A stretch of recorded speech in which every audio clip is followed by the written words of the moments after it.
Hello students, in our math subject we completed our chapter number 14. Statistics हमने complete कर लिया है जो इजीएस्ट चैप्टर था और उसके बाद फिर से एक नया चैप्टर और एक इजी चैप्टर हम स्टार्ट करने जा रहे हैं. So today we are going to start our new chapter, chapter number 15, probability. It's a very easiest chapter in standard 10. Okay.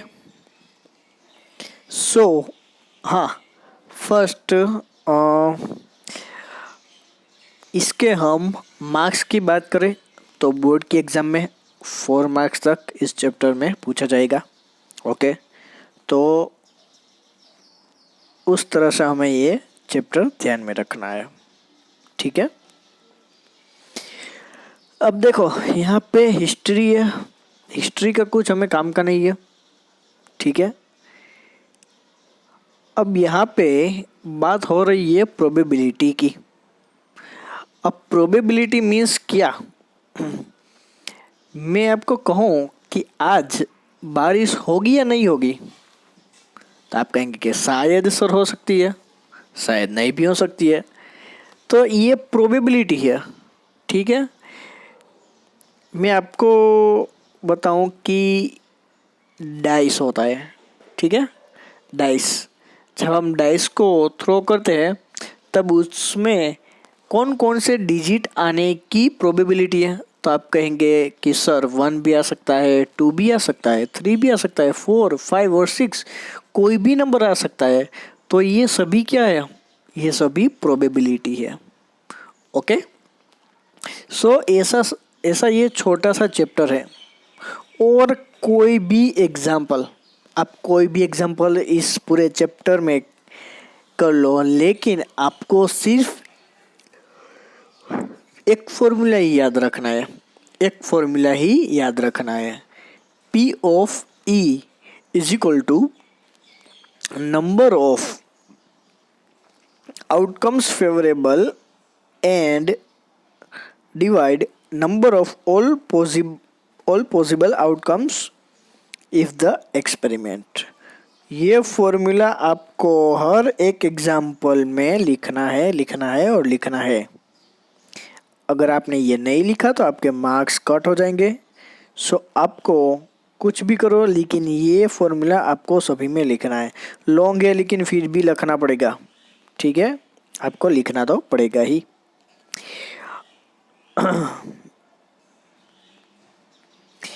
अब यहाँ पे बात होगी, मान लीजिए कि कोई भी इवेंट है. ठीक है. हमारे पास कोई भी क्वेश्चन होगा तो वो जो एग्जाम्पल के एज अ फॉर्म में होगा तो हम उसको इवेंट ही कहेंगे. तो इवेंट में उसकी जो आउटकम है वो 1 होगी तो उसको हम प्राइमरी इवेंट बोलेंगे. ठीक है. उसको हम क्या कहेंगे, प्राइमरी इवेंट. सो ये हमें याद रखना है. और कोई भी प्रोबेबिलिटी हो तो उसके जो एक्सपेरिमेंट है उसका सम है वो ऑलवेज आंसर में 1 होगा. ठीक है. देखो P of A plus P of A bar is equal to 1. अब ये क्या है वो भी मैं आपको बता देता हूँ. अब कोई इवेंट A है, मान लो कुछ भी है हमारे पास. ठीक है. तो हमारे पास A के लिए जो पॉजिटिव नंबर्स है, लेकिन अगर वो नहीं है इट मीन्स A का क्या हो गया, ऑपोजिट हो गया. तो उसको A बार से डिनोटेड किया जाता है. इट मीन्स कि जो इवेंट है वो और जो इवेंट नहीं है वो, उन दोनों की प्रोबेबिलिटी का सम क्या होगा, 1 होगा. तो ये सिर्फ फॉर्मूला आपको याद रखना है. P of A plus P of A bar is equal to 1. Got it. ठीक है. ये एक ही फॉर्मूला आपको याद रखना है. अब एक और है कि मान लीजिए कि कोई इम्पॉसिबल इवेंट है. अगर मैं आपको कहूँ कि sun is rises in the west, क्या ऐसा पॉसिबल है? नहीं ना ये पॉसिबल नहीं है। तो अगर मैं कहूँ कि डाइस में अगर नंबर आने की प्रोबेबिलिटी है वो नंबर होगा 7, तो क्या ये पॉसिबल है? नहीं है। तो जो भी प्रोबेबिलिटी है, ठीक है, इम्पॉसिबल इवेंट की, वो होती है 0। ओके। और यहाँ पे सिर्फ हमें याद रखना है कि कोई भी प्रोबेबिलिटी होगी, ठीक है, तो वो 0 और 1 के बीच होगी। 0 भी हो सकती है, 1 भी हो सकती है, और उसके बीच के कोई भी नंबर होगा। आप कोई भी एग्जांपल ले लेना, ठीक है। जो भी न्यूमरेटर और डिनोमिनेटर में जो भी हमारी वैल्यू होगी, आप उसको सिर्फ एक डिवीज़न के फॉर्म में कैलकुलेट करेंगे, तब आपको पता चल जाएगा कि कोई भी इवेंट है तो उसका नंबर 0 से 1 होगा। ओके। फिर हमारा जो एग्जांपल है उसमें कार्ड्स, हमें पता है कि हम कार्ड्स से खेलते हैं, ठीक है।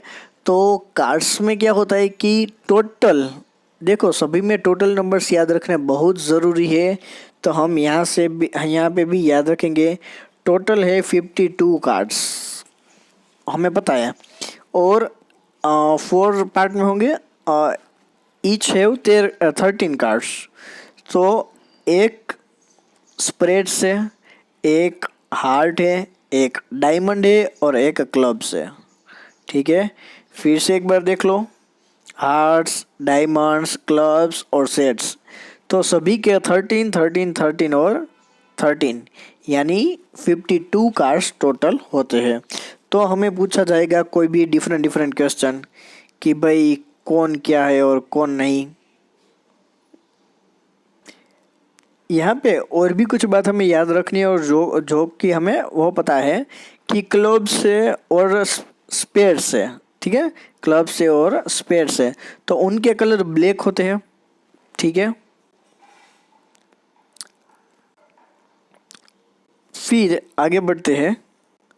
फिर हमें पता है कि किंग होते हैं, क्वीन होते हैं और एस होते हैं, ठीक है। तो ये सभी हमें याद रखने हैं।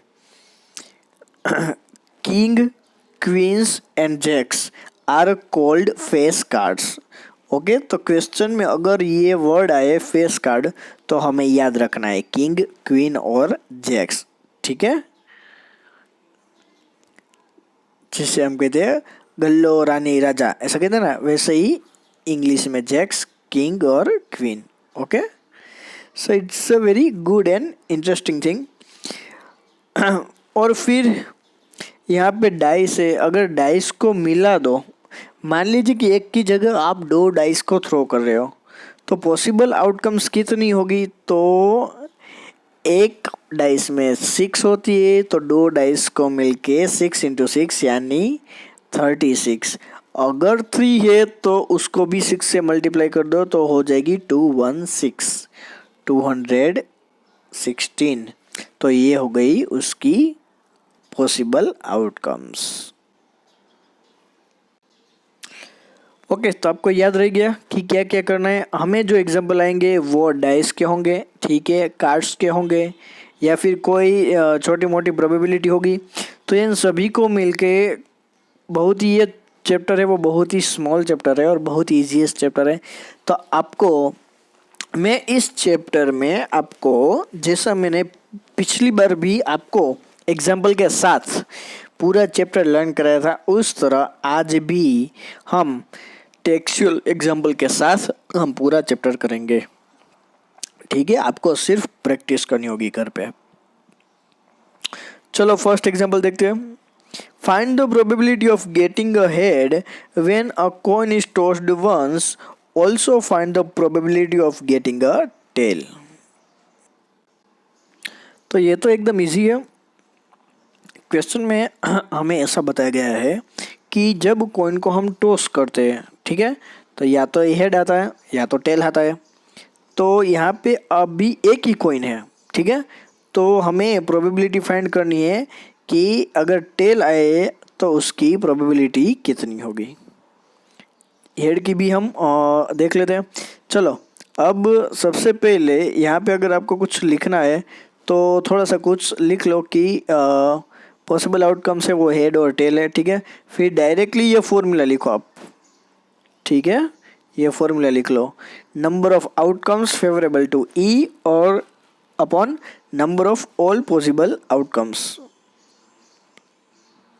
तो यहाँ पे मान लीजिए कि हम हेड की बात कर रहे हैं, तो टोटल पॉसिबल आउटकम्स कितनी है, 2, या तो हेड या तो टेल या तो एच या तो टी।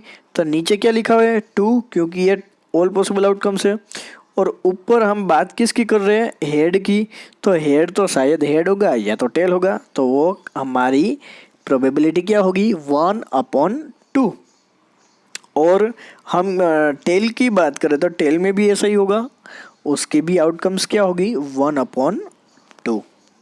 ओके, चलिए एक और एग्जांपल देखते हैं। बहुत इजी है, आपको फॉर्मूला याद रखना होगा, ये याद रखिए। अ बैग कंटेन्स अ री ball, a blue ball and a yellow ball. वहाँ पे रेड बॉल है, ठीक है, प्रिंटिंग मिस्टेक है। एक रेड बॉल है, देखो ध्यान से, एक रेड बॉल है, एक ब्लू बॉल और एक येलो बॉल, यानी 3 बॉल है। All the balls being of the same size, Kritika takes out a ball from the bag without looking into it। अब कृतिका बिना देखे ही कोई भी बॉल ले रही है। What is the probability she takes out the, तो हमें कहा गया है कि येलो बॉल होने की प्रोबेबिलिटी कितनी है, रेड बॉल आने पे जब वो बाहर निकालेगी बॉल को, तो रेड बॉल आने की प्रोबेबिलिटी कितनी है और ब्लू बॉल आने की प्रोबेबिलिटी कितनी है। समझ में आ गया आपको। तो अब हमें सबसे पहले, अब देखो, हम तीनों की डिफरेंट भी कर सकते हैं लेकिन हम कंबाइन भी कर सकते हैं, क्योंकि एक रीजन तो सेम है। अब तीनों कलर के बॉल है, ठीक है, तो नंबर ऑफ पॉसिबल आउटकम्स कितनी होगी, जो हम फॉर्मूला में ऊपर की तरफ लिखते हैं वो नंबर ऑफ पॉसिबल आउटकम्स, तो कितनी होगी, 3 होगी। क्यों 3, क्योंकि शायद वो येलो भी हो सकता है, क्योंकि वो रेड भी हो सकता है, क्योंकि वो ब्लू भी हो सकता है। इसलिए हम फॉर्मूला लिख के वहाँ पे क्या लिखेंगे, 3 है, ठीक है। और ये क्या है, total number of possible outcomes है, टोटल नंबर की बात की है मैंने। किसकी बात की है, टोटल नंबर, यानी हम नीचे लिखेंगे ऊपर नहीं। ऊपर जो लिखना है वो हम डिफरेंट मीन्स येलो की अलग से लिखेंगे, रेड की अलग से लिखेंगे। अब मान लो कि अगर कृतिका ने कोई बॉल उठाया है और वो रेड कलर का अगर आ गया, तो उसकी कितनी प्रोबेबिलिटी हो गई, 1, और 1/3। तो ये तो इजी है, ठीक है। सेकंड देखते हैं,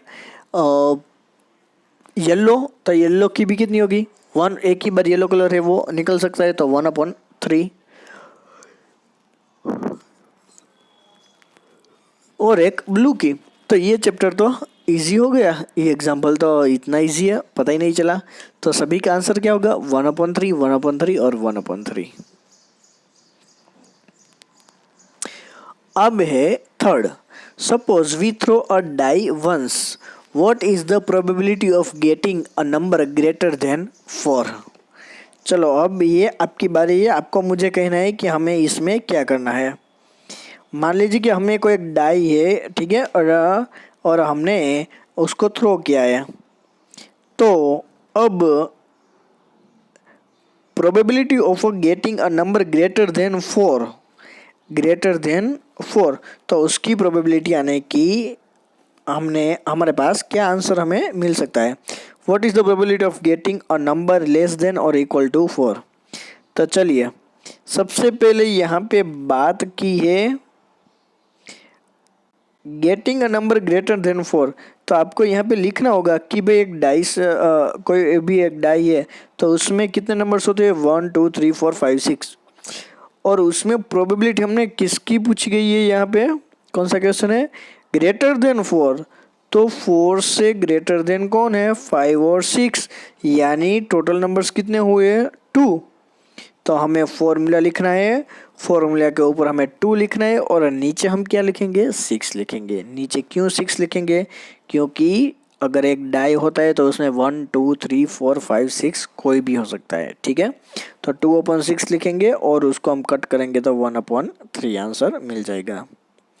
सेकंड देखते हैं, let F to the event getting a number less than और इक्वल टू 4 है, यानी हमें 4 नंबर लेना है, 4 भी लेना है और उसके लेस देन 4।